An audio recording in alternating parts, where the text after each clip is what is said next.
ನಮಸ್ತೆ ಎಲ್ಲರಿಗೂ, welcome back to my channel. ಇವತ್ತೊಂದು ಹೈ ಪ್ರೋಟೀನ್ ಇರುವಂತಹ ವೆಜಿಟೇಬಲ್ ಸಲಾಡ್ ಮಾಡಿ ತೋರಿಸ್ತಾ ಇದ್ದೀನಿ. ತುಂಬಾ ಕ್ರೀಮಿಯಾಗಿರುತ್ತೆ, ಹಾಗೆ ಟೇಸ್ಟು ಕೂಡ ತುಂಬ ಚೆನ್ನಾಗಿರುತ್ತೆ.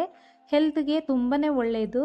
ಹಾಗೆ ಡಯೆಟ್ ಮಾಡುವಂಥವರು, ತೂಕ ಇಳಿಸ್ಕೋಬೇಕು ಅಂತ ಅನ್ನೋರು ಈ ರೀತಿ ಸಲಾಡ್ಗಳನ್ನು ಬೆಳಿಗ್ಗೆ ಬ್ರೇಕ್ಫಾಸ್ಟ್ಗೆ ಬದಲಾಗಿ ತಿನ್ಬೋದು. ಮನೆಯಲ್ಲಿರುವಂತಹ ಸಾಮಗ್ರಿಗಳನ್ನಷ್ಟೇ ಯೂಸ್ ಮಾಡಿಕೊಂಡು ಈ ರೀತಿ ಕ್ರೀಮಿಯಾಗಿರುವಂತಹ ಸಲಾಡನ್ನು ಪ್ರಿಪೇರ್ ಮಾಡ್ಬೋದು. ಇವಾಗ ಈ ಸಲಾಡ್ ಮಾಡೋದು ಹೇಗೆ ಅಂತ ನೋಡೋಣ.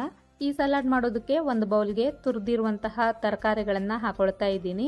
ಎಲೆಕೋಸು, ಸೌತೆಕಾಯಿ ಹಾಗೆ ಕ್ಯಾರೆಟ್ ಹಾಕಿದ್ದೀನಿ. ಇದರ ಜೊತೆಗೆ ಚಿಕ್ಕದಾಗಿ ಕಟ್ ಮಾಡಿರುವಂತಹ ಈರುಳ್ಳಿ, ಬೇಯಿಸಿರುವಂತಹ ಕಪ್ಪು ಕಡಲೆ ಹಾಕೊಳ್ತಾ ಇದ್ದೀನಿ. ಇದರ ಜೊತೆಗೆ ನಾನು ಮೊಳಕೆ ಬಂದಿರುವಂತಹ ಹೆಸರು ಕಾಳನ್ನು ಹಾಕ್ಕೊಳ್ತಾ ಇದ್ದೀನಿ. ಇದರಲ್ಲಿ ಯಾವುದೊಂದು ಇಂಗ್ರೀಡಿಯೆಂಟ್ಸ್ ಇಲ್ಲ ಅಂದ್ರೂ ಪರವಾಗಿಲ್ಲ, ಸ್ಕಿಪ್ ಮಾಡ್ಬೋದು. ಇದರ ಜೊತೆಗೆ ಸ್ವಲ್ಪ ಕೊತ್ತಂಬರಿ ಸೊಪ್ಪು ಹಾಗೆ ಬ್ಲ್ಯಾಕ್ ಸಾಲ್ಟ್ ಹಾಕ್ಕೊಂಡಿದ್ದೀನಿ. ಬ್ಲ್ಯಾಕ್ ಸಾಲ್ಟ್ ಇಲ್ಲ ಅಂತ ಹೇಳಿದ್ರೆ ಮಾಮೂಲಿಯಾಗಿರುವಂತಹ ಉಪ್ಪನ್ನು ಯೂಸ್ ಮಾಡ್ಬೋದು.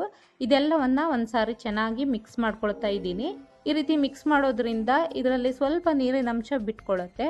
ಇವಾಗ ನಾನು ಇದಕ್ಕೊಂದು ಕ್ರೀಮನ್ನು ರೆಡಿ ಮಾಡ್ತಾ ಇದ್ದೀನಿ. ಈ ಕ್ರೀಮ್ ಮಾಡೋದಕ್ಕೆ ನಾನು ಮಿಕ್ಸಿ ಜಾರ್ಗೆ ಯೋಗರ್ಟ್ ಹಾಕೊಳ್ತಾ ಇದ್ದೀನಿ. ಯೋಗರ್ಟ್ ಇಲ್ಲ ಅಂತ ಹೇಳಿದ್ರೆ ಮೊಸರನ್ನ ಯೂಸ್ ಮಾಡಿ. ಇದಕ್ಕೆ ಸ್ವಲ್ಪ ಬ್ಲ್ಯಾಕ್ ಸಾಲ್ಟ್ ಹಾಗೆ ಅರ್ಧ ಟೇಬಲ್ ಸ್ಪೂನ್ ಆಗುವಷ್ಟು ಮೆಣಸಿನ ಪುಡಿ ಹಾಕಿದ್ದೀನಿ, ಕಾಳು ಮೆಣಸಿನ ಪೌಡರ್. ಇದ್ರ ಜೊತೆಗೆ ಅರ್ಧ ಹೋಳು ನಿಂಬೆ ರಸನ ಹಾಕೊಳ್ತಾ ಇದ್ದೀನಿ. ಇದ್ರ ಜೊತೆಗೆ ನಾನು ಪುದೀನ ಎಲೆಗಳನ್ನು ಹಾಕೊಳ್ತಾ ಇದ್ದೀನಿ. ಇದರಿಂದ ಫ್ಲೇವರ್ ತುಂಬಾ ಚೆನ್ನಾಗಿರುತ್ತೆ. ಅರ್ಧ ಟೇಬಲ್ ಸ್ಪೂನ್ ಆಗುವಷ್ಟು ಖಾರದ ಪುಡಿ ಹಾಕಿದ್ದೀನಿ. ಇದನ್ನು ಚೆನ್ನಾಗಿ ಬ್ಲೆಂಡ್ ಮಾಡಿಕೊಂಡ್ರೆ ನಮ್ಮ ಕ್ರೀಮ್ ರೆಡಿ ಆಗುತ್ತೆ. ನೋಡಿ, ಈ ಕ್ರೀಮನ್ನು ನಾನಿವಾಗ ಸಲಾಡ್ಗೆ ಹಾಕೊಳ್ತಾ ಇದ್ದೀನಿ. ಈ ಕ್ರೀಮ್ ಮಾಡಬೇಕಾದ್ರೂ ಅಷ್ಟೇ ಪುದೀನ ಎಲೆ ಹಾಗೆ ಯೋಗರ್ಟ್ ಎಲ್ಲ ಇಲ್ಲ ಅಂದರೆ ಪರವಾಗಿಲ್ಲ, ಮೊಸರನ್ನ ಯೂಸ್ ಮಾಡಿಕೊಂಡು ಈ ರೀತಿ ಕ್ರೀಮನ್ನು ರೆಡಿ ಮಾಡ್ಕೊಳ್ಳಿ. ಇವಾಗ ಇದಕ್ಕೆ ಸ್ವಲ್ಪ ಚಾಟ್ ಮಸಾಲ ಹಾಕ್ಕೊಂಡಿದ್ದೀನಿ. ಹಾಗೆ ಅರ್ಧ ಕಪ್ ಆಗುವಷ್ಟು ಡ್ರೈ ರೋಸ್ಟ್ ಮಾಡಿರುವಂತಹ ಶೇಂಗಾ ಬೀಜ, ನೆಲಗಡಲೆನ ಹಾಕ್ಕೊಂಡಿದ್ದೀನಿ. ಇದನ್ನು ತಿನ್ನಬೇಕಾದ್ರೆ ಈ ನೆಲಗಡಲೆ ಸಿಗುತ್ತಲ್ವ, ಅದೇ ತುಂಬ ಮಜಾ ಕೊಡುತ್ತೆ. ಹಾಗಾಗಿ ನಾನು ನೆಲಗಡಲೆ ಯೂಸ್ ಮಾಡಿದ್ದೀನಿ. ನೀವು ಯಾವುದೇ ಸಲಾಡ್ ಆಗಿರ್ಬೋದು, ಈ ರೀತಿ ಡ್ರೈ ರೋಸ್ಟ್ ಮಾಡಿರುವಂತಹ ಶೇಂಗಾ ಬೀಜಗಳನ್ನು ಯೂಸ್ ಮಾಡೋದ್ರಿಂದ ಟೇಸ್ಟು ತುಂಬಾ ಚೆನ್ನಾಗಿ ಅನಿಸುತ್ತೆ ತಿನ್ನಬೇಕಾದ್ರೆ. ನೋಡಿ, ಈ ರೀತಿ ಮಿಕ್ಸ್ ಮಾಡಿಕೊಂಡ್ರೆ ನಮ್ಮ ವೆಜಿಟೇಬಲ್ ಸಲಾಡ್ ರೆಡಿ ಆಗುತ್ತೆ.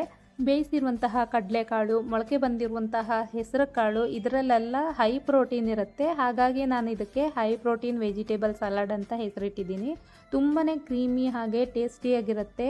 ಪ್ರತಿನಿತ್ಯ ಈ ರೀತಿ ಊಟದಲ್ಲಿ ನಾವು ಇದನ್ನು ಯೂಸ್ ಮಾಡ್ಕೊಳ್ಳೋದ್ರಿಂದ ನಮ್ಮ ಹೆಲ್ತ್ಗೂ ಕೂಡ ತುಂಬಾ ಒಳ್ಳೆಯದು. ಒಂದು ಸಾರಿ ಟ್ರೈ ಮಾಡಿ ನೋಡಿ. Thanks for watching.